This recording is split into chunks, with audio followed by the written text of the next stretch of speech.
Tharad market yard ખાતે drugs વિરુદ્ધ પોલીસની અવેરનેસ ઝુંબેશ. આંતરરાષ્ટ્રીય ડ્રગ્સ અવેરનેસ ડે 26 જૂનના અવસરે થરાદ માર્કેટિંગ યાર્ડ ખાતે પોલીસ દ્વારા નશાબંધી અંગે જાગૃતિ માટે વિશેષ કાર્યક્રમ યોજાયો હતો. International day against drugs abuse and electricity trafficking વિષય પર આયોજિત કાર્યક્રમમાં પોલીસ અધિકારીઓને ડીવાયએસપી દ્વારા નશીલા પદાર્થો અને તેની સામાજિક અસર પર સંબોધન આપવામાં આવ્યું. કાર્યક્રમમાં નશાની લત અને તેના ખતરનાક પરિણામો અંગે વિડીયો પ્રેઝન્ટેશન, પોસ્ટર પ્રદર્શન અને માહિતીપૂર્વકની ચર્ચાઓ યોજવામાં આવી. યાર્ડના વેપારીઓ, સ્થાનિક નાગરિકો અને વિદ્યાર્થીઓએ આ કાર્યક્રમમાં ભાગ લીધો. વિશેષ રીતે થરાદ પોલીસ સ્ટાફે યુવાનોને મજબૂત સંદેશો આપ્યા. નશો ફેશન નહીં, તમારી જિંદગી માટે ખતરનાક છે. કાર્યક્રમના અંતે નશામુક્ત થરાદ માટે એક મજબૂત સંકલ્પ લેવામાં આવ્યો. Reporter Ranabhai Paregi, Tharad. Okay sir.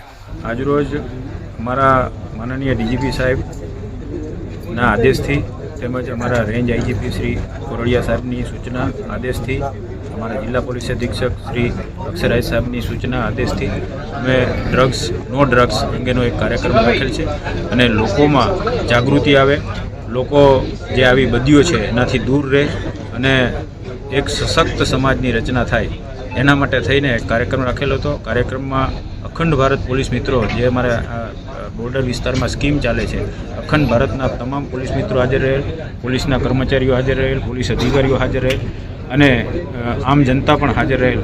અને આ કાર્યક્રમની અંદર અમે લોકોને ડ્રગ્સથી કેવી રીતે દૂર રહેવું અને ડ્રગ્સના જે લતમાં જે લોકો ચડી ગયા છે એને પણ કેવી રીતે મુક્ત કરવા, આ બાબતે કાર્યક્રમ રાખેલો હતો. તે બાબતે જાગૃતિ લઈ આવવા માટે અમે તમામ પ્રયત્ન કરેલા છે અને આ કાર્યક્રમમાં લગભગ ઘણી મોટી સંખ્યામાં લોકો હાજર રહેલ.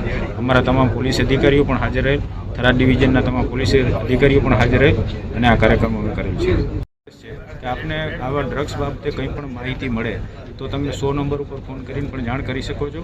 અને ઇવન અમારા પત્રકાર મિત્રોને પણ એટલી વિનંતી કરીએ છીએ કે અમારા નંબર તમારી પાસે છે જ, તો તમને પણ કોઈ આવી ડ્રગ્સ બાબતે કોઈ માહિતી મળે તો અમને આપશો, અમે કડક કાર્યવાહી કરીશું.